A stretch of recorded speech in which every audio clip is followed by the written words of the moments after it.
avec un S à sport. L'émission 100% sport sur Logos FM. Toute l'actualité sportive de la région passée au crible avec Olivier et toute sa team. Bonsoir à toutes, bonsoir à tous et bienvenue dans Avec ASA Sport, votre rendez-vous sportif hebdomadaire sur Logos FM chaque mardi 18h-19h. Pour m'accompagner, mon équipe de chroniqueurs.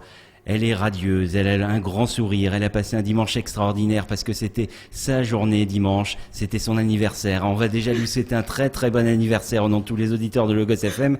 Virginie Van der Merch, bonsoir. Bonsoir à tous. Lui, il est moins radieux, il a passé un nettement moins bon dimanche, défaite de Saint-Etienne, défaite des 49ers. Autant dire qu'il a passé un week-end de merde, mais il a quand même le sourire, c'est Fabrice Connor. Salut Fabrice. Ouais, salut Olive, salut à tous. Bon, Joko a rattrapé quand même, donc c'est bien ça. Et le 15 de France aussi. Oui, bon, quel plaisir de voir les roast beef battus. Et notre invité ce soir, on va parler athlétisme, on va parler perche plus précisément, avec quelqu'un qui a participé 2 fois aux Jeux Olympiques, Séoul en 88, Barcelone en 92, un record personnel à 5,75 m et aujourd'hui entraîneur de Renaud Lavillenie, je vais le dire correctement, Monsieur Philippe Dancos. Bonsoir Philippe. Bonsoir à tous. Allez, on commence tout de suite avec les résultats du week-end. Virginie, je vais te donner la parole, tu voulais nous parler volley. Ben oui, je vais vous parler volley.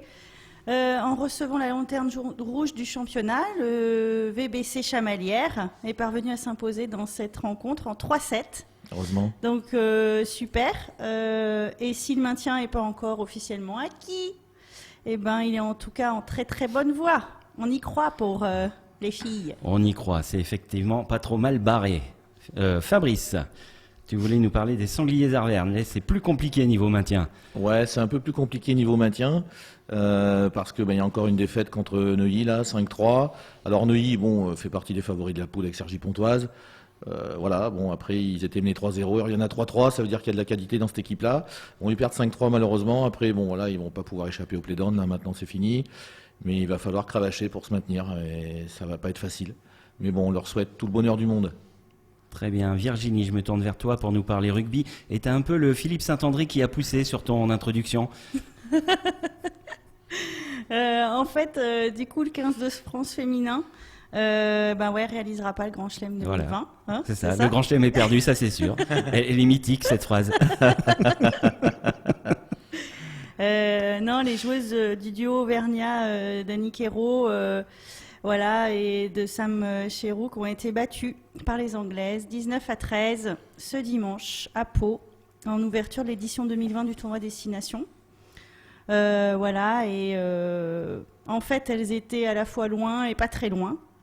Un peu comme d'habitude, c'est souvent le cas depuis un an face à l'Angleterre.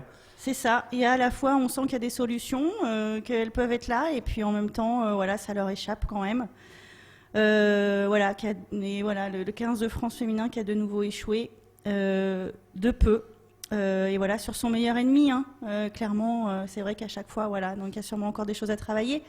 Et peut-être que Caroline Thomas viendra nous dire tout ça à un moment. Fabrice. Ouais, juste pour ajouter un mot sur le 15 de France féminin, elles ont perdu trop de ballons, elles font une entame de match catastrophique, elles étaient menées 12-0 très rapidement. Et contre l'Angleterre, ça pardonne pas. Jessie Trémoulière a pété un plomb un peu hier soir aujourd'hui en disant qu'on ne peut pas jouer comme ça contre l'Angleterre, c'est pas possible. Donc elles sont, comme tu disais, si près, si loin, mais Jessie disait, j'en ai ras-le-bol de ça, parce qu'il manque toujours quelque chose contre les Anglaises. Et elle dit, il faut qu'on joue demi-temps, point final. C'est un peu le syndrome des garçons avant ce match, avant ce crunch. Yes. Fabrice, tu voulais nous parler du Clermont Foot. Le Clermont Foot qui est irrésistible en ce moment. Ils ont battu la lanterne rouge Orléans, mais c'était un match piège par excellence. Gagné 3-1 en plus, avec des joueurs orléanais qui ont pété un peu les plombs sur la fin. Mais ça fait du bien au classement. Clermont est 5e. Clermont est à 2 points du podium.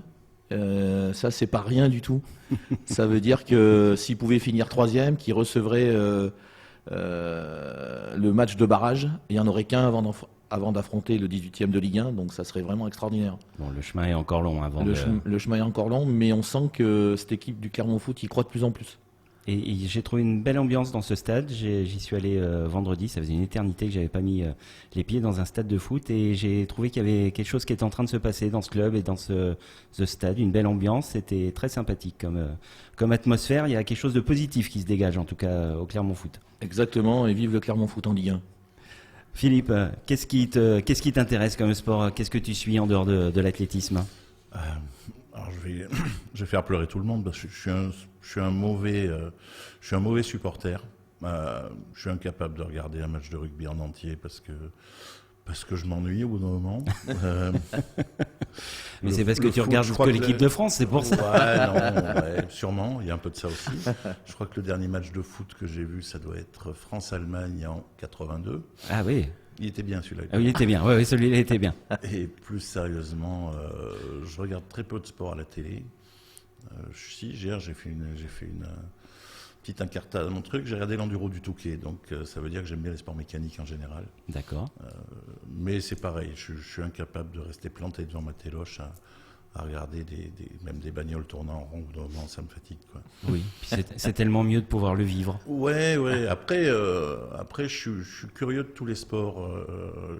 Si je suis un mauvais téléspectateur, je suis un lecteur assidu, donc je lis l'équipe tous les jours, donc je suis au courant à peu près de tout. Mais je suis pas un contemplatif, j'ai du mal à rester à regarder là sans rien faire. Hyperactif, j'en connais d'autres. Et joyeux anniversaire au fait de Virginie. Ah, merci, Ça y est. Fabrice. Alors moi je suis hyperactif, mais lui il est long à la détente. Voilà, chacun son truc. Hein. Là c'est plus l'esprit d'escalier, là c'est l'esprit de montagne. Happy birthday. Alors ça s'appelle le sens de la tradition, puisque tu vas nous parler de ski.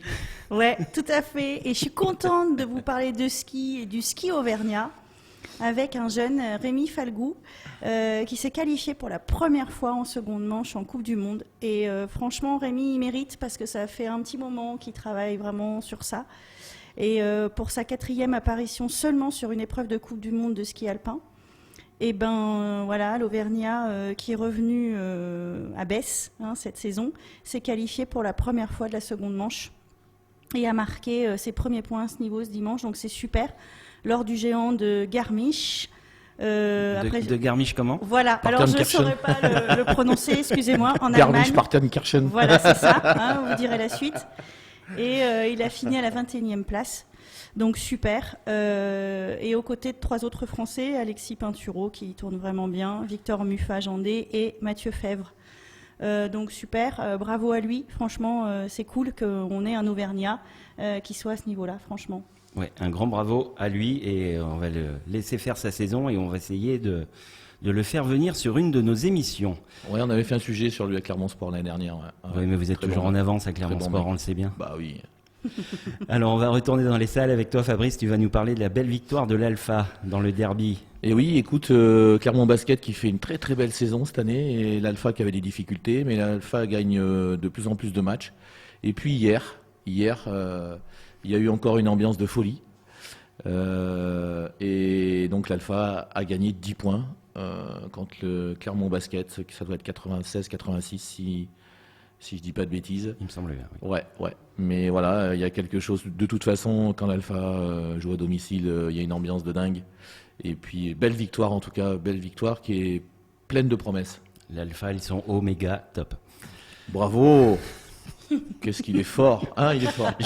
Je vais te laisser la parole, tu vas nous parler du handball de Cournon. Je ne pourrais jamais plus faire de radio sans Olivier Duroy. Le hand de Cournon qui a confirmé ce 6e victoire à domicile de suite. Après, encore une fois, quand on parle du handball club de Cournon d'Auvergne, c'est malheureusement ce démarrage en début de saison. Ils ont perdu trop de matchs, ils ont pris beaucoup trop de buts. Et voilà, maintenant, il faut essayer de terminer sur le podium. Mais bon, voilà, ils ont battu Aix-Savoie et 35-28, donc c'est bien. Bravo au hand de Cournon qui continue sa route. Voilà, bonne route à eux et c'est vrai que les objectifs restent atteignables. Yes. Virginie, est-ce que tu n'aurais pas prévu de nous conclure cette rubrique résultat avec de la perche comme par hasard? Eh ben si, c'était obligé. Hein. Et du coup, j'ai envie de vous parler de ce qui s'est passé après Bordeaux il y a 15 jours. Avec les frères Lavillenie qui à nouveau ont pris les 2 premiers matchs du podium d'un meeting. C'était à Karlsruhe, c'est comme ça qu'on dit? Karlsruhe. Presque. À Karlsruhe. Ouais, Karlsruhe. Karlsruhe, comprend. en Allemagne, où Renault a fini la première place, Valentin la deuxième. Voilà, bon, seul petit regret, c'est que, bon, d'accord, d'ailleurs Philippe pourrait plus nous en parler, mais Renault a fait 5,70 m alors qu'il avait fait un record à 5,80 m à Bordeaux. Voilà, donc un petit peu moins bien, mais voilà, je pense que ça continue sur la bonne lancée. On va se tourner vers le coach. Un petit mot rapide justement sur cette compétition. Alors, ce qui est sympa, c'est l'image, quoi. C'est que les frangins fassent 1 et 2 sur une épreuve de très très haut niveau, puisque c'est la première ou deuxième épreuve du World Indoor Tour, donc tout ce qui se fait de mieux en matière d'athlé indoor, quoi. Après, les performances sont à relativiser, parce que c'est pas non plus des perfs de haut vol. Le compète a été un petit peu perturbé par quelques remises de médailles diverses et variées qui ont un peu coupé le rythme du concours, mais je dirais que c'est anecdotique. De toute façon, on est maintenant dans une position assez simple. Nous, c'est qu'on n'a plus de championnat du monde pour cause de virus, puisque les championnats du monde étaient à Nankin. Ah, oui. Donc on va gérer le mois de février tranquillement avec des objectifs qui sont essayer de bien sauter, se faire plaisir, faire des belles compètes et puis après préparer les jeux. Mais il n'y a plus d'objectif international directement tout de suite. D'accord. Il va y avoir quelque chose qui va remplacer, je sais pas, des inscriptions à des meetings ou non? Non, puisque le programme était fait avant. Ouais. Et puis il n'y a pas intérêt à... On ne remplace pas un championnat mondial par une petite compétition. Donc non, ça permettra de se préparer un petit peu plus tôt pour les Jeux, ce qui est pas un mal en fait. Très bien. Allez, on va continuer à parler perche juste après la pause. Vous êtes toujours sur Logos FM avec ASA Sport, l'émission qui vous parle de sport au pluriel. C'est la fin du premier quart-temps. À tout de suite. Avec un S à sport. L'émission 100% sport sur Logos FM. Toute l'actualité sportive de la région passée au crible. Avec Olivier et toute sa team. De retour dans avec ASA Sport sur Logos FM, votre rendez-vous sportif hebdomadaire, toujours en ma compagnie, Virginie Vandermerge. Bonsoir Virginie. Coucou à tous. Fabrice Connor, bonsoir Fabrice. Salut Olivier, vive l'Afrique du Sud. Et t'as pas dit vive les Verts ce soir, c'est bizarre. Moi non, parce que c'était pas terrible. Enfin bref. Et notre invité ce soir, le perchiste et entraîneur, Philippe Dancos. Bonsoir Philippe. Bonsoir. Allez, on commence tout de suite cette deuxième partie avec le petit moment d'histoire, le wiki Fabrice. Et toi aussi, tu vas t'adapter à notre invité, tu vas nous parler perche. Eh ben oui, je ne pouvais pas faire autrement que de parler de perche, parce que Philippe Dancos, c'est quand même une référence à la perche française, européenne et mondiale. Philippe Dancos, c'est le fils d'Hervé Dancos, qui était recordman d'Europe en 1968. Et Philippe Dancos, lui, il a participé aux Jeux de Séoul, non seulement participé, mais il a fini 8e Jeux de Séoul, qui est quand même une belle performance. Et il s'est qualifié aussi pour les Jeux Olympiques de Barcelone. Donc voilà, 2 Jeux Olympiques de suite, c'est quand même pas rien. Ça, c'est mon expression préférée, mais c'est quand même pas rien. Et c'est vrai que cette perche française, elle a été vraiment riche en performance. Ça a commencé bien sûr par Thierry Vigneron, qui a été recordman du monde très longtemps, avec une barre à 5,91. Ensuite, il y a eu Pierre Quinon, qui a été champion olympique à Los Angeles en 1984. Je me souviens plus de... C'est 5,75 je crois. Voilà, bravo Fabrice. Ah mais c'est ça, quand on prépare... C'est ça. Bon, je dois dire que Philippe m'a un peu aidé en off, mais bon, voilà. Rendons à César ce qui appartient à César. Oui, et puis Jean Galfione aussi. Jean Galfione qui a obtenu ce titre en 1996. Donc 1996, si mes souvenirs sont bons, ça devait être à Atlanta, je crois. C'est ça. Voilà, et donc c'est vrai que cette perche française, et puis bien évidemment, on ne peut pas passer sous silence les performances depuis tellement d'années de Renaud Lavillenie, qui a remporté tous les titres, sauf celui de champion du monde en plein air, il me semble bien. Oui, c'est le seul qui lui manque. Ouais, mais quel palmarès vraiment.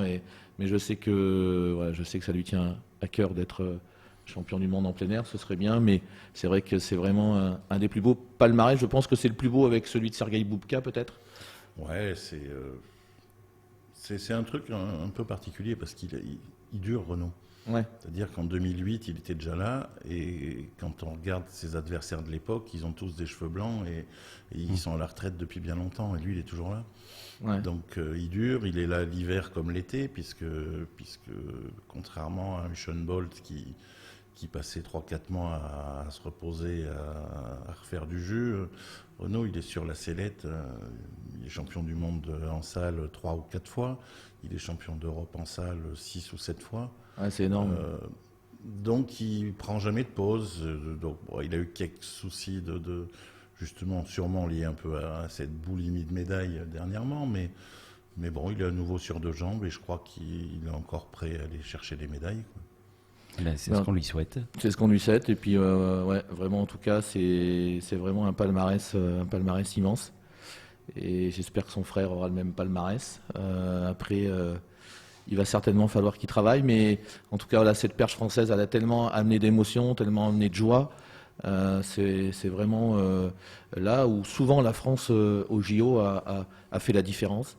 Et puis, il me semble bien qu'il y avait Jean-Claude Perrin à l'époque, voilà, qui était l'entraîneur et qui vraiment.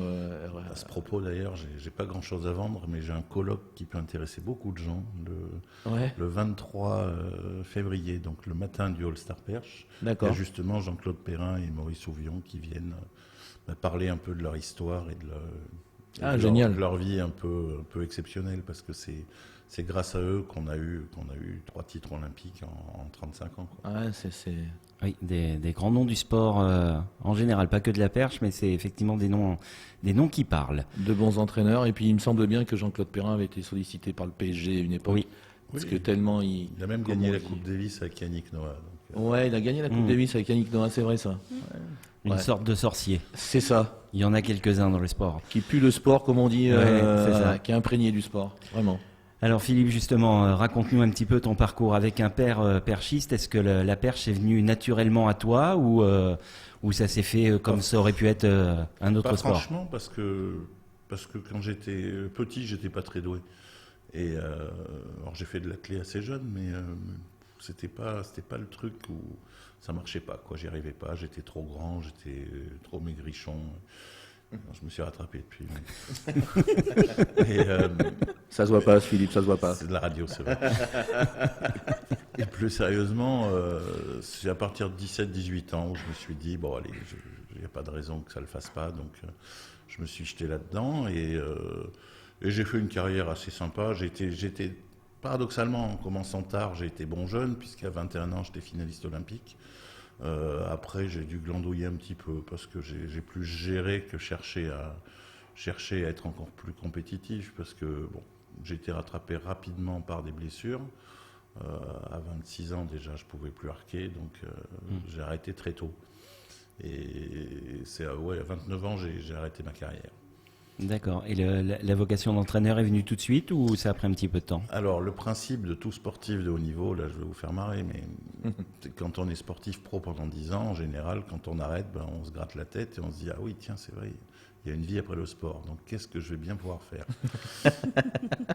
Et j'avais pas énormément d'options, parce que j'avais fait des études de droit, mais c'était il y a bien longtemps. Et depuis, tu étais parti de travers? Ouais, et puis non, mais je me suis un peu pris la poignée, comme on dit. Et je suis retourné à l'école et j'ai repassé quelques diplômes et j'ai été donc, j'ai été nommé cadre technique et sportif de la fédération 2 ans après. Donc oui. depuis 1998, j'occupe donc les fonctions de CTS auprès de la Fédération française d'athlétisme. D'accord. Tu es salarié de la fédération, salarié du club. Quel est ton statut exactement? J'ai pas de rapport avec les clubs puisque je dépends directement du ministère des Sports. D'accord. Donc je fais partie de tous ces gens-là. Non, on ne sait plus trop quoi faire de nous tout de suite. Là. Mais on est encore en poste, on est en fonction. Donc on est là. Moi, mon boulot, c'est de faire que les gens que j'entraîne aient des médailles internationales, quoi. Bah, jusque-là, c'est pas trop raté. Ouais, mais bon, je dirais qu'on a une obligation de résultat quand on est dans le sport de haut niveau. Hein, on n'est pas là pour. Donc, faut être bon. Et c'est pas toujours facile d'être bon parce que les autres, ils font la même Ils travaillent chose, aussi, les autres. Ils travaillent Ouais. aussi, ils sont aussi talentueux. Donc, mais c'est un vrai challenge et c'est ce qui fait l'intérêt du sport de haut niveau. Fabrice. Ouais, Philippe, je voulais te poser une question. Donc Renault, il y aura un après Renault, parce que bon, bien évidemment, un jour ça s'arrêtera. Est-ce que les jeunes qui arrivent derrière, tu penses que ça peut être du même niveau? Je parle pas de son frère spécialement, mais des jeunes qui arriveraient, qui auraient un peu qui seraient doués pareil? Alors le souci, c'est que Renault a tellement banalisé les performances, et on a tellement banalisé les performances de Renault aussi, que avant qu'on retombe sur le même, il va nous falloir beaucoup de temps. Des gens compétitifs, on en a, des athlètes compétitifs, on en a, qui peuvent prendre des médailles, on en a. Est-ce que le gars qui va prendre 18 médailles dans un championnat majeur, on l'a tout de suite? Je ne sais pas, je ne vois pas en tout cas. Est-ce que juste très rapidement, est-ce que 6,16 m, ça peut être battu, ça, parce que c'est un record de dingue? Oui, ça peut toujours être battu. Je dirais que les records sont faits pour être battus. Là, on a une génération de gars qui sont pas mal. Est-ce qu'ils vont battre leur record de Renault? J'en sais rien. Sais rien. Je veux dire, même moi, 4 mois avant qu'ils le battent, j'aurais bien été incapable de prévoir ce type d'exploit, parce que ça reste un exploit, un record du monde. Et puis, c'est difficile à programmer. Quand on veut, en sport de haut niveau, si on veut à tout prix programmer, il y a des choses qui ne se programment pas. C'est pour ça qu'on voit des fois des échecs cuisants dans certains sports. D'accord. Est-ce que c'est pas un peu frustrant pour le coach et pour l'athlète, justement, cette banalisation du résultat? C'est assez français en plus comme attitude, je pense. On verrait pas ça. Ça m'a longtemps agacé. Oui.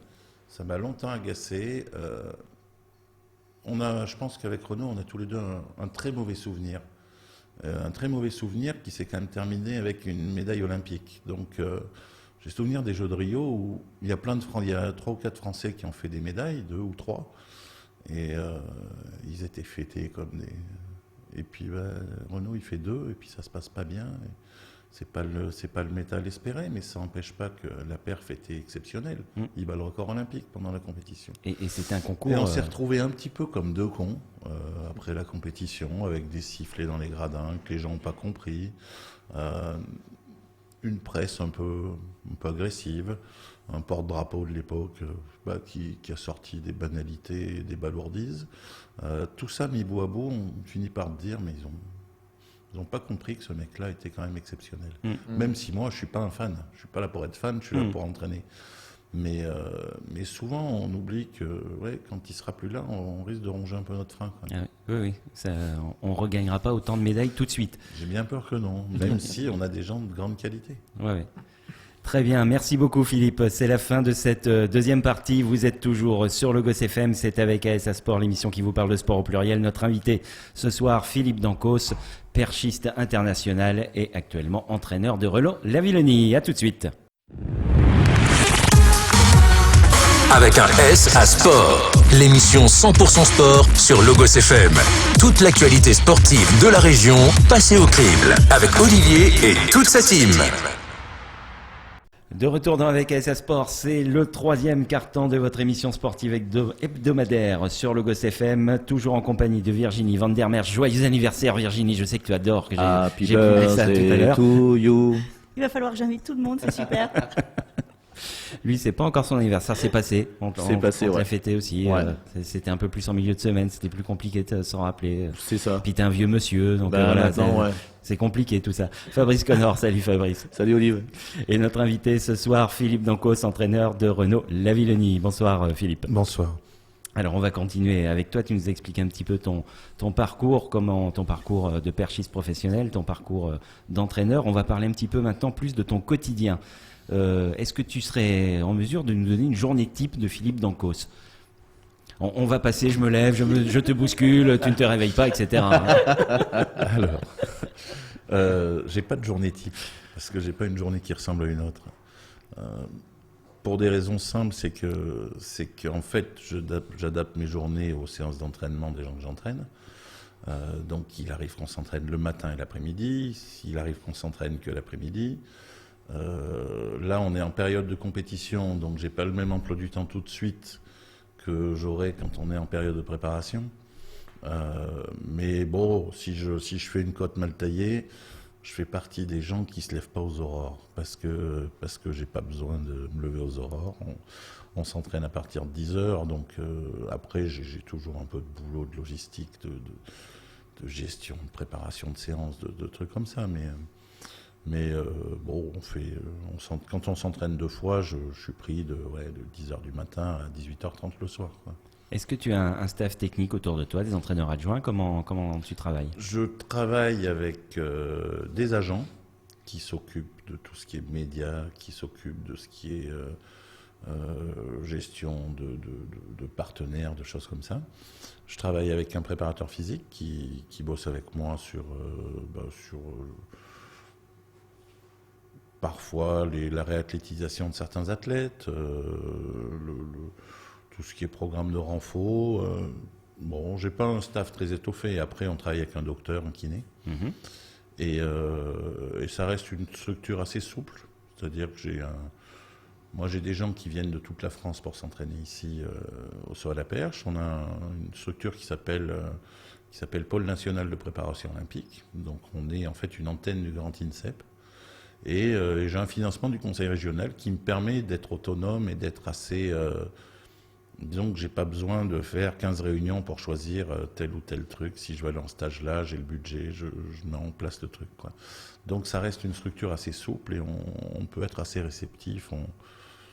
C'est ce qui fait un peu notre force, quoi. Ce sont combien d'athlètes à l'heure actuelle sur le pôle? Et après, je passerai la parole à Virginie. Alors, il faut déjà être sur les listes de haut niveau et donc c'est variable d'une année à l'autre puisqu'il y en a qui rejoignent des listes de haut niveau, d'autres qui les quittent. Bon, en moyenne, il y a une dizaine de personnes. D'accord. Virginie, toi qui connais bien ce pôle. Oui, récemment d'ailleurs, pour les suivre un peu en préparation mentale. On en parlait l'autre fois d'ailleurs avec Philippe, et la question que j'aimerais lui poser ce soir, c'est qu'est-ce qui fait qu'aujourd'hui on a pu voir en effet des chouettes résultats chez les garçons et que chez les filles c'est encore compliqué, et est-ce que tu as une explication par rapport à ça? Qu'est-ce qui fait que les filles françaises, elles ont plus de mal? Elles sont moins douées. Non, je plaisante. C'est gentil, Virginie, de me poser ce type de questions. Je savais que ça te plairait. J'ai eu entraîné des filles, puisqu'il n'y a pas si longtemps que ça, on avait les 2 meilleures françaises ici. Marion Fiac, ex-recordwoman de France, Marion Lotou, la recordwoman de France actuelle, Ninon Guillaume-Romarin, s'entraînait là il n'y a pas si longtemps. J'ai fait 10 colloques, 15 réunions, 200 interviews pour répondre à ta question. Et j'ai pas la réponse. Enfin, disons que j'ai pas de réponse. Je pense, pour être un peu plus, je dirais, sérieux, et je pense que c'est une discipline qui reste assez compliquée pour les filles. Alors, on va me traiter de macho, je sais pas quoi, mais il y a plein de bon, tu connais mieux que moi toutes ces choses, mais il faut se jeter un peu dans l'inconnu. Il y a une prise de risque qui est pas anodine du tout, puisque à la perche, on peut se faire très mal. Voir Valentin Lavillenie il y a 2 ans. Depuis, il a 12 vis dans le pied, donc ça reste c'est pas un sport à risque dans le sens où c'est pas un halfpipe en snowboard, mais c'est peut-être un peu moins facile d'appréhender la difficulté. Peut-être que pour ça, on a un peu de soucis avec les filles. On a beaucoup de filles qui pratiquent. On a un bon niveau chez les jeunes. Et on a un peu de mal après. Alors, il y a également, malheureusement, on est en France, et en France, c'est pas toujours facile de faire du sport de haut niveau. Entre 18 et 20 ans, la perche est un sport assez chronophage, mais si on se jette pas corps et âme dedans, c'est difficile de réussir. Et moi, j'ai une fille de 14 ans qui fait un peu de perche, et j'aurais du mal à lui dire on va se mettre à fond là-dedans, et puis on verra après pour l'école, pour les études. Donc c'est compliqué. C'est compliqué. Les gars sont un peu plus barjots dans le sens où un mec, ça peut dire je vais voir, je vais essayer 2 ans, je verrai bien, quoi. C'est une réponse en bois que je te fais, mais c'est tout. Mais c'est une réponse. Mais c'est une réponse. J'avais une question un peu plus technique. On imagine bien l'entraînement de l'athlète, du perchiste, la partie physique, la partie mentale, tout ça. Mais qu'est-ce qu'on va corriger techniquement dans un saut? Qu'est-ce qui va faire qu'un saut est plus réussi qu'un autre? Est-ce que c'est uniquement la course d'élan? Est-ce que c'est la vitesse de course? Comment est-ce qu'on corrige tous ces petits détails? Bon, à la base, il y a ce qu'on appelle des fondamentaux de la perf, quoi. Pour être bon au saut à la perche, il faut courir vite, il faut prendre du levier, donc prendre le plus de perches possible. Ça, c'est logique. Si vous voulez faire 5 mètres, si vous avez une perche de 2 mètres, ça va être chaud. Sauf si on fait 3 mètres. Et donc pour ça, il faut arriver à être le plus précis possible pour emmagasiner de l'énergie dans la perche. En fait, un saut réussi, c'est un saut où justement tous les fondamentaux sont je dirais, appliqués par l'athlète. C'est-à-dire que oui, il faut arriver le plus vite possible, il faut faire des gestes techniques dans un millième de seconde, et il faut être suffisamment patient après pour laisser monter le saut jusqu'à la barre. Après, il y a tellement de paramètres qui peuvent rentrer en jeu dans la réussite ou la non-réussite d'un saut qu'on regarde tout, quoi. Fabrice? Par exemple, pour Renaud, quand il s'entraîne vraiment je sais qu'il s'entraîne très fortement tout le temps, mais c'est combien de sauts, par exemple, à l'entraînement? Est-ce que c'est 30, 40, 50, 100, 150? C'est un peu tout ce que tu as dit. Ça dépend toujours des périodes. Une période de prépa, Renaud, c'était quelqu'un qui pouvait sauter plus de 3h30 à la perche. Ça reste un volume énorme, parce qu'il y a quand même une dépense. Tu as une dépense physique, mais tu as aussi une dépense nerveuse, quoi, qui est considérable. Mais en moyenne, c'est entre 25 et 60 sauts par séance. En sachant qu'on ne saute pas tous les jours, on saute que 2 fois par semaine. Parce qu'en général, le lendemain d'une séance de saut, c'est pas facile. C'est plus rapproché de la compète. C'est dur de se lever le matin, quoi. C'est plutôt éloigné de la compète. C'est-à-dire une compétition le samedi, tu feras une dernière séance technique le mardi ou mercredi. D'accord.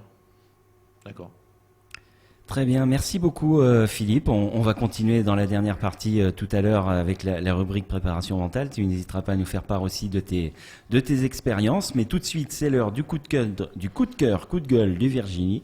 Tu nous as choisi un coup de cœur.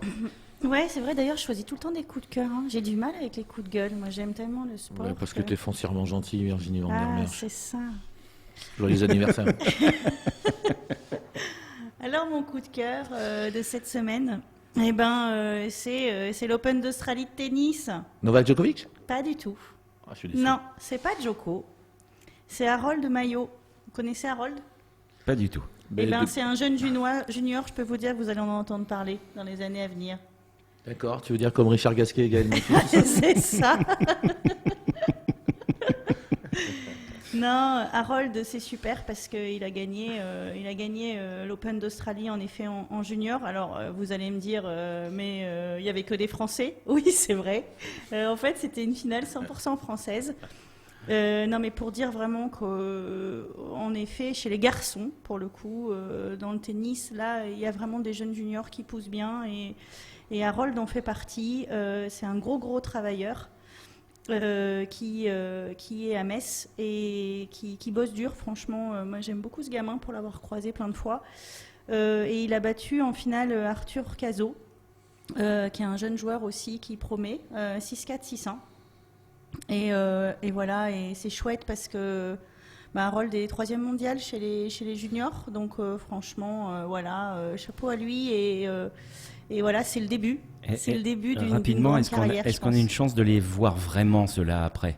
Bien sûr, bien sûr. Hein. Franchement, on sait que quand même, quand à un moment donné, on gagne un tournoi du Grand Chelem en junior, il y a quand même des chances qu'à un moment donné, ça se transforme sur le vrai circuit du Grand Chelem. Donc voilà, faut continuer, il faut y croire. C'est des jeunes qui en veulent, qui sont vraiment super dans l'humilité. Et puis on va quand même rappeler quelque chose, parce qu'on aime bien chambrer nos tennisman français parce qu'ils gagnent pas souvent. mais quand même, dans une carrière sportive, être dans les 10 ou 20 meilleurs mondiaux de son sport, c'est déjà quand même quelque chose. En effet. Donc effet. on lui souhaite au minimum un aussi beau parcours à ce C'est jeune Harold. Ouais, c'est ça. c'est vrai, c'est sûr que c'est bien. Et à son adversaire dont tu vas me rappeler le prénom et le nom. Arthur Cazot. Arthur Cazot, voilà. Harold et Arthur, eh ben, on vous souhaite de vous retrouver dans les grands chelems. Une toute petite parenthèse aussi, moi j'aime beaucoup Kristina Mladenovic qui a encore gagné le double dame. Tout à fait. Elle est vraiment au Elle top. est vraiment jolie. Avec Babos, l'Hongroise. Elle est jolie. Très jolie. hein. Ouais, très joli. il me semblait bien que les considérations n'étaient pas que sportives. Allez, c'est la fin de ce troisième quart-temps. On se retrouve tout de suite après la pause. Vous êtes sur avec ASA Sport sur le Gosse FM. À tout de suite. Avec un S à sport. L'émission 100% sport sur Logos FM. Toute l'actualité sportive de la région passée au crible. Avec Olivier et toute sa team.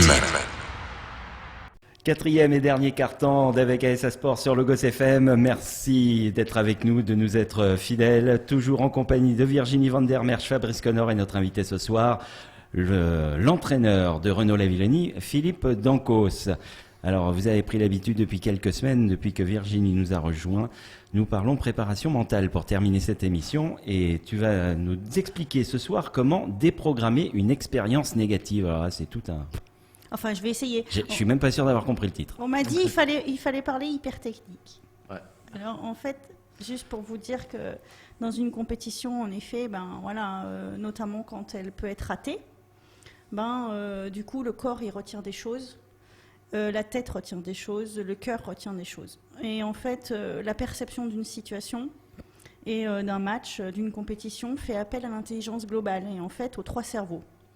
Alors, je redis, on a trois cerveaux, c'est vrai, Fabrice. On a 3 cerveaux. Oui, on a trois cerveaux. Ouais, je suis pas sûr, mais bon. On a le néocortex, qui est vraiment cette intelligence de l'analyse et du raisonnement. On a le cerveau limbique, qui est le cerveau des émotions et des ressentis. Et pas le cerveau du ver de terre, Fabrice. Ah, d'accord. Je pensais que c'était enfin bref. Et le cerveau reptilien, qui est ce cerveau des instincts et de l'action. Je pense que Benoît Paire, par exemple, son cerveau reptilien est plus gros que les deux autres, tu penses? C'est ça, je confirme. D'accord. On en a toujours 2 sur 3 qui sont Donc en plus fait, gros. faut plus qu'on parle pendant les coupures pub, c'est ça hein Et ce qu'il faut savoir, c'est ce qui reste en mémoire sur n'importe quelle compétition, n'importe quelle situation. Ce qui va rester en mémoire, ça s'intègre dans le cerveau reptilien et le cerveau limbique. Ça ne s'intègre pas dans le néocortex. Donc en fait, tout ce qui va rester en mémoire, c'est au niveau du cerveau émotionnel et du cerveau instinctif. Et ça va rester en mémoire par ce qu'on appelle le jeu des associations. En fait, c'est un cerveau un peu bébête, on dit le cerveau droit, qui inclut le limbique et le reptilien. Très développé chez Fabrice. Ah, d'accord. Et ce cerveau-là, ce cerveau droit, en fait, Ça m'inquiète pas, mais bon, quand même. il est infoutu. Fabrice, tu n'es pas foutu. Bon, ça Je c'est te une bonne le dis. nouvelle. Ça c'est déjà une bonne nouvelle. De faire la différence Elle n'avait pas fini sa phrase. Ah, pardon. entre le réel et l'imaginaire. Ah si. Non, c'est impossible. Tu peux pas avec ton cerveau droit. En fait, tu n'arrives Quand pas. je regarde mon compte bancaire, par exemple, ça, c'est le réel. Mais j'imagine plein de choses, quoi. Tu vois. Là, tu es avec ton néocortex, là. Mais en fait, quand on est avec son cerveau limbique et reptilien, c'est ça qui est important à comprendre.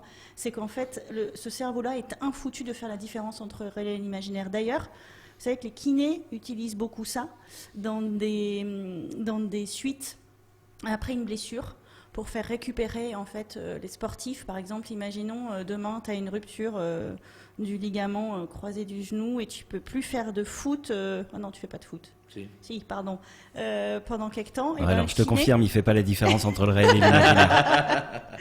Et ben le kiné Fabrice, il va pendant que tu es dans ta phase de convalescence, te faire imaginer toutes les sensations que tu as quand tu tapes dans le ballon et tout avec le genou.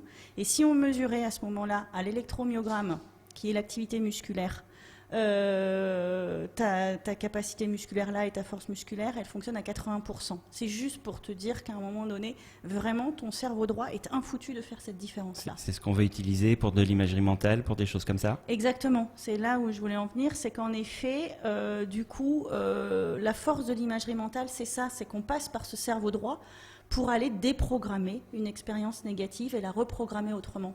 Et vraiment, ça, c'est un outil que tout préparateur mental, à un moment donné, a, et qui est intéressant à utiliser parce qu'en fait, c'est vraiment arriver à, du coup, séparer l'expérience de l'émotion négative et de la sensation négative. Parce que on parle, en tout cas moi j'aime bien l'appeler comme ça, la roue de la performance, où à un moment donné, une sensation que tu as dans le corps par rapport à une compète va amener une émotion, va amener après une pensée qui à un moment donné se transforme en action ou en comportement et qui arrive à un résultat. Et en fait, la roue de la performance, peu importe la porte d'entrée qu'on prend, mais si à un moment donné, c'est une émotion négative qui est rattachée à l'expérience, tu peux être sûr que derrière, c'est pensée négative, action négative, résultat négatif. C'est ce qui explique les trop nombreuses dépressions nerveuses de grands champions qui après n'ont plus ces émotions-là, quoi, c'est ça? PSG en Oui, quartier. bien sûr. C'est ça. Oui, c'est ce qui peut expliquer, bien sûr ça, mais c'est ce qui surtout explique qu'à un moment donné, les sportifs ont du mal à comprendre que, comme c'est le jeu des associations, à un moment, simplement, l'odeur d'une salle qui leur rappelle une expérience négative, s'il n'y a pas eu des activations, parce qu'il y a une expérience négative sur ça qui est rattachée, tu peux être sûr qu'ils vont se replonger dedans, parce que le cerveau droit, il dit « Ah, mais je connais !» Ben oui, je vais faire du copier-coller, puisque je l'ai enregistré dans mon disque dur. Et il fait exactement la même action si ça n'a pas été vu à un moment donné en déprogrammation. Et ça, c'est juste essentiel à faire. Est-ce que dans l'autre sens, c'est ce qui explique aussi que les athlètes, les sportifs, aient toujours cette routine avant une compétition, avant un match, d'abord la jambe gauche Dans l'idée, bien sûr, c'est ça, on peut fixer ce qu'on appelle des signes signal, qui sont vraiment le principe du réflexe conditionné de Pavlov, où on associe à un moment donné une sensation positive à une émotion positive et à un résultat positif. Pavlov, c'était pas un ailier bulgare, ça, dans les années 70, ça? Non, mais j'ai des références, moi. Ouais, c'est ça. Jolie référence. Et comment t'expliques la couleur des cheveux de Neymar ce week-end, la rose, là, c'est son néocortex, ça, qui... C'est ça, voilà. Ouais. C'est qu'il a dit, je pense qu'il s'est trouvé vachement beau Non, comme mais ça. mentalement, tu le trouves pas un peu grave, Neymar? Je pourrais pas me prononcer là-dessus. D'accord, ok. Je n'oserais pas. Philippe, est-ce que ce sont des choses forcément qui te parlent dans ta carrière de sportif et dans ta carrière d'entraîneur? Est-ce que tu as eu à déprogrammer, par exemple, un de tes athlètes suite à une expérience négative? Oui, je vois tout à fait. C'est très difficile. C'est très difficile à faire oublier un truc qui s'est mal passé. Ça peut avoir parfois peu de conséquences, parfois des conséquences très graves. Moi, ce que j'essaie d'inculquer, notamment aux jeunes, parce que le sport, surtout en France, c'est plein de phrases toutes faites, quoi. Quand j'entends quand je gagne pas, c'est que j'ai appris. Non, quand t'as pas gagné, c'est que t'as perdu. Et notamment chez les jeunes. Bravo Philippe, bravo. Non, mais je veux dire, on fait passer tout avec ça. Mais quelqu'un qui fait ses premiers Jeux Olympiques, il a intérêt à les préparer mieux que n'importe quoi. Parce que, évidemment, on va pas attendre de médaille de sa part, parce qu'il a 19 ans, parce qu'il débute. Mais tout ce qui va se passer à ces Jeux-là vont avoir une vraie répercussion sur sa carrière, quoi. Donc, souvent, les jeunes, on a tendance à dire, il est jeune, il a le temps, il va apprendre.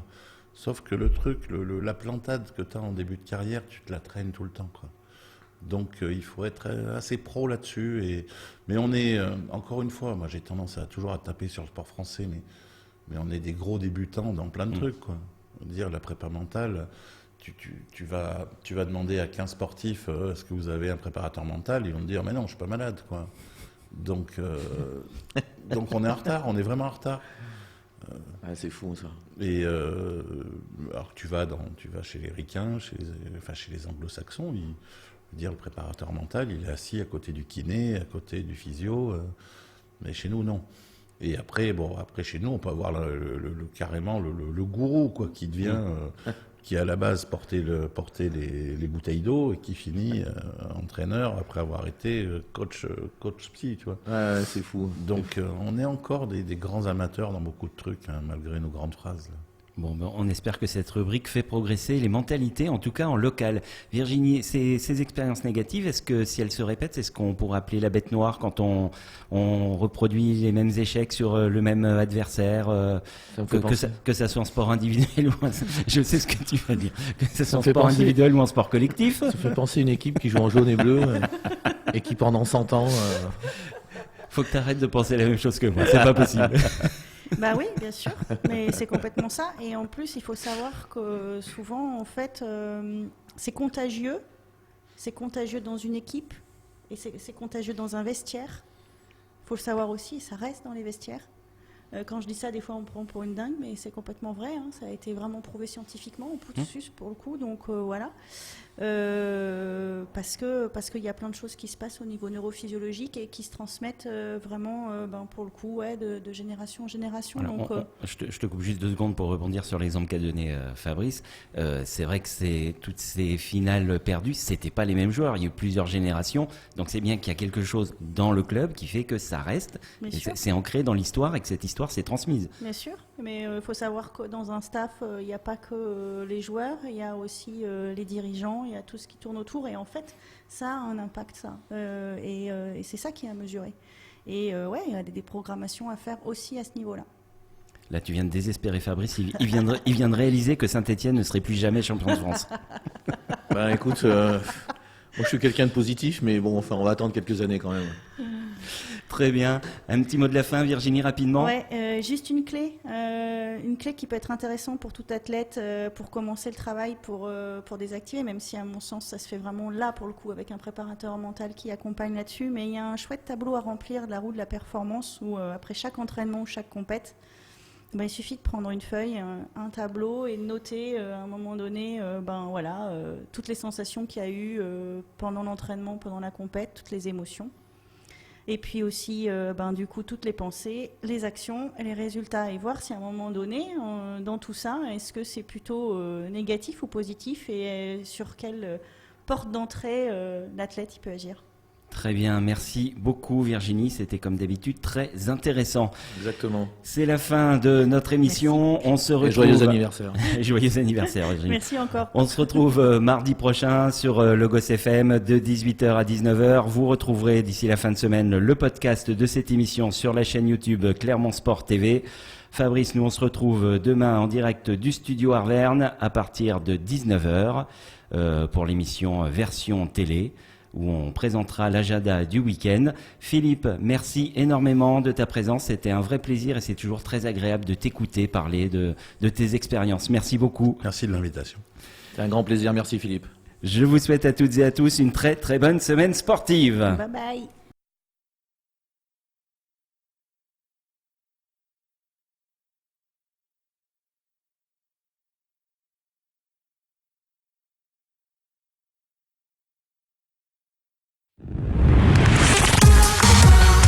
Avec un S à sport. L'émission 100% sport sur Logos FM. Toute l'actualité sportive de la région passée au crible. Avec Olivier et toute sa team.